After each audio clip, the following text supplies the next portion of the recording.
ओम श्रीमद् वाल्मीकि रामायणे अरण्यकांडे चतुर्थः सर्गः। श्री राम और लक्ष्मण के द्वारा विराट का वध। हीयमाणौ तु काकुत्सौ दृष्ट्वा सीता रघुत्तमौ उच्चैः स्वरेण चुक्रोश प्रगृह्य सुमहाभुजौ। रघुकुल के श्रेष्ठ वीर ककुत्स कुलभूषण श्री राम और लक्ष्मण को राक्षस लिए जा रहा है, ये देखकर सीता अपनी दोनों बाहें ऊपर उठाकर जोर जोर से रोने चिल्लाने लगी। एष दाशरथी राम सत्यवान शीलवान शुचिः रक्षसा रौद्र रूपेण हीयते सह लक्ष्मणः।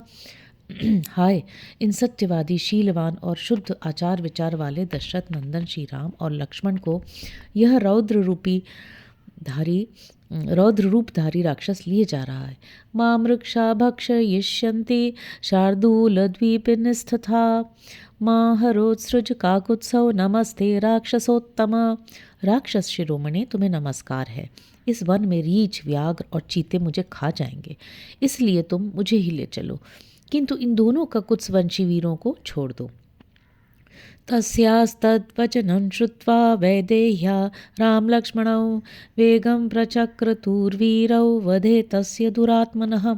विदेह नंदिनी सीता की यह बात सुनकर वे दोनों वीर श्री राम और लक्ष्मण उस दुरात्मा राक्षस का वध करने में शीघ्रता करने लगे।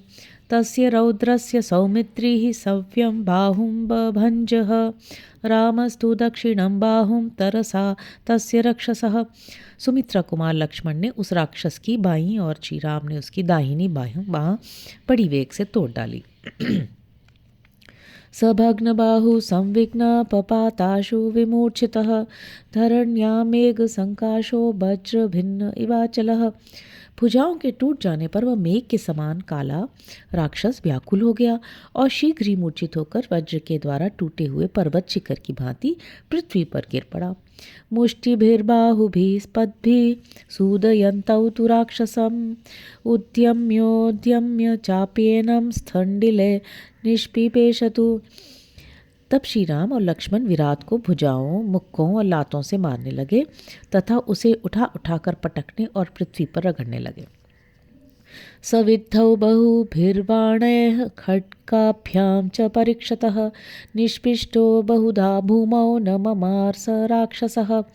बहुसंख्यक बाणों से घायल और तलवारों से क्षत विक्षत होने पर तथा पृथ्वी पर बार बार रगड़ा जाने पर भी वह राक्षस मरा नहीं। तं प्रेक्ष्य राम सुभृशम वध्यमचलोपमं भयेष्व भयद श्रीमानिदं वचनमब्रवीत्। अवध्य तथा पर्वत के समान अचल विराट को बारंबार देखकर भय के अवसरों पर अभय देने वाले श्रीमान राम ने लक्ष्मण से ये बात कही। तपसा पुरुष व्याघ्र राक्षसोऽयं न शक्यते शस्त्रेण युधि निर्जेतुं राक्षसं निखनावहे। पुरुष सिंह, यह राक्षस तपस्या से अवध्य हो गया है, इसे शस्त्र के द्वारा युद्ध में नहीं जीता जा सकता, इसलिए हम लोग निशाचर विराट को पराजित करने के लिए अब गड्ढा खोदकर गाड़ दें। कुंजरस्येव रौद्रस्य राक्षसस्यास्य लक्ष्मण वनेस्मिन् सुमहच्छ्रवभ्रभ्रं खन्यतां रौद्रवर्चसः।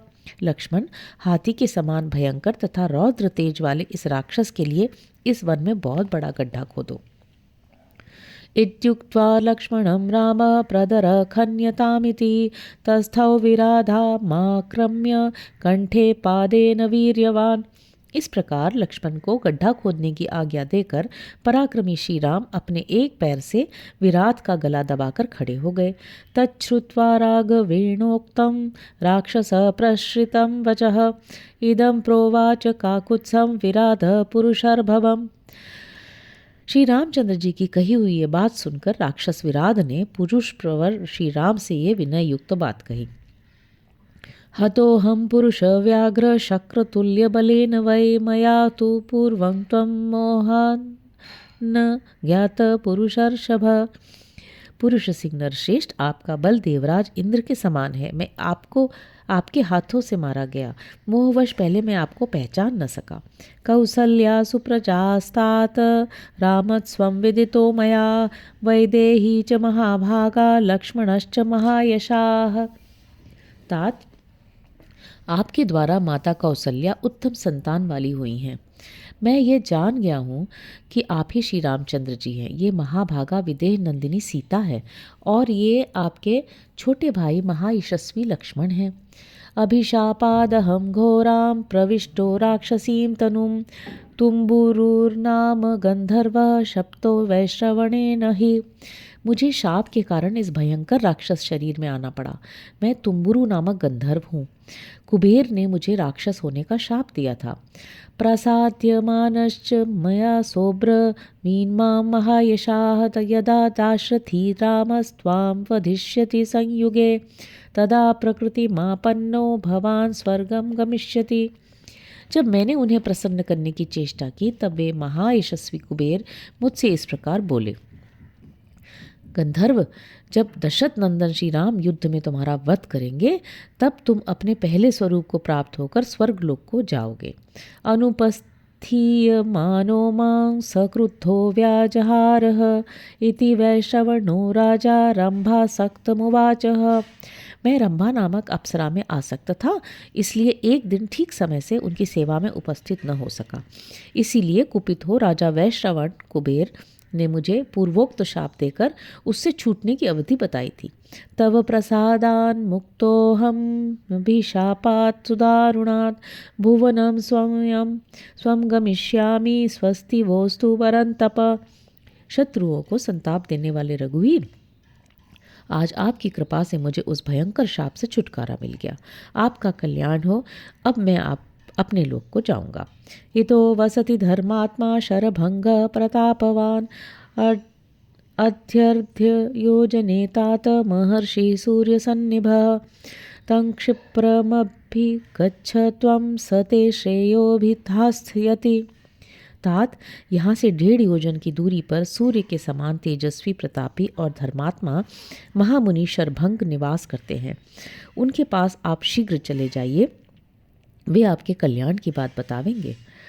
अवटे चापि मां राम निक्षिप्य कुशली व्रज रक्षसां गत्सत्वान्यामेष धर्म सनातनः। श्री राम, आप मेरे शरीर को गड्ढे में गाड़कर कुशल पूर्वक चले जाइए। मरे हुए राक्षसों के शरीर को गड्ढे में गाड़ना यह उनके लिए सनातन धर्म है।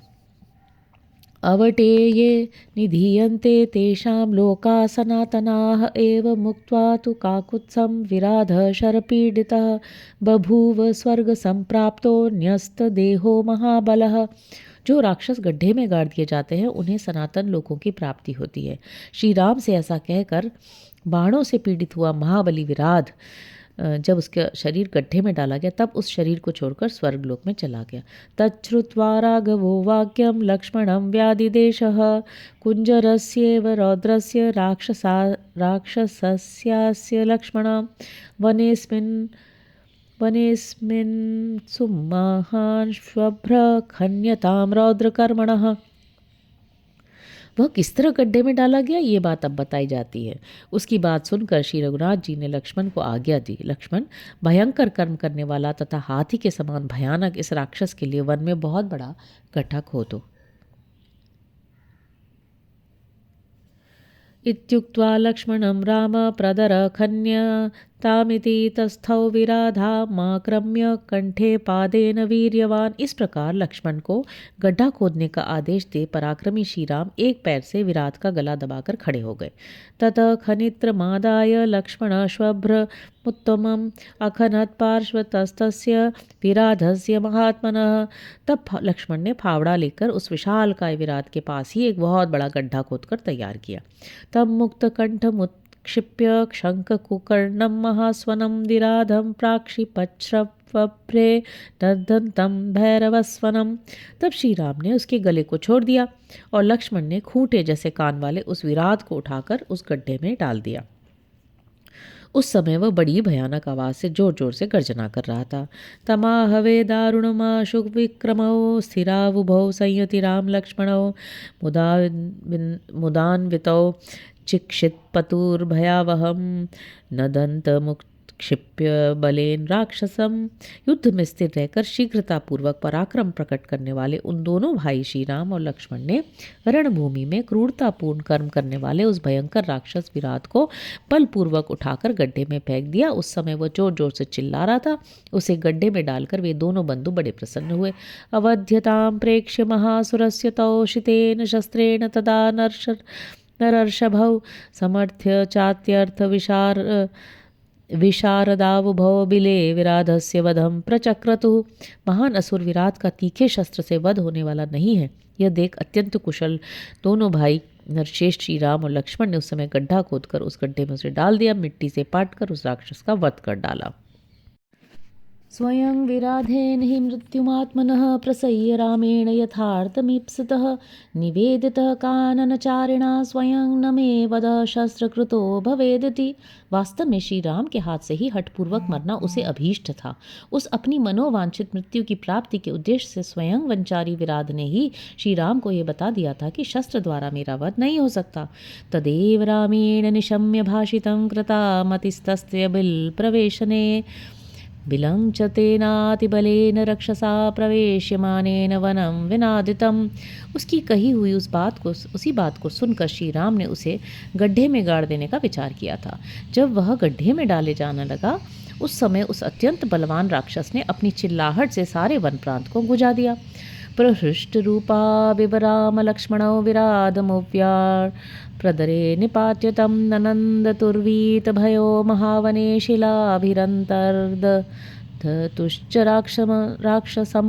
राक्षस विराट को पृथ्वी के अंदर गड्ढे में गिराकर श्री राम और लक्ष्मण ने बड़ी प्रसन्नता के साथ उसे ऊपर से बहुतेरे पत्थर डालकर पाट दिया।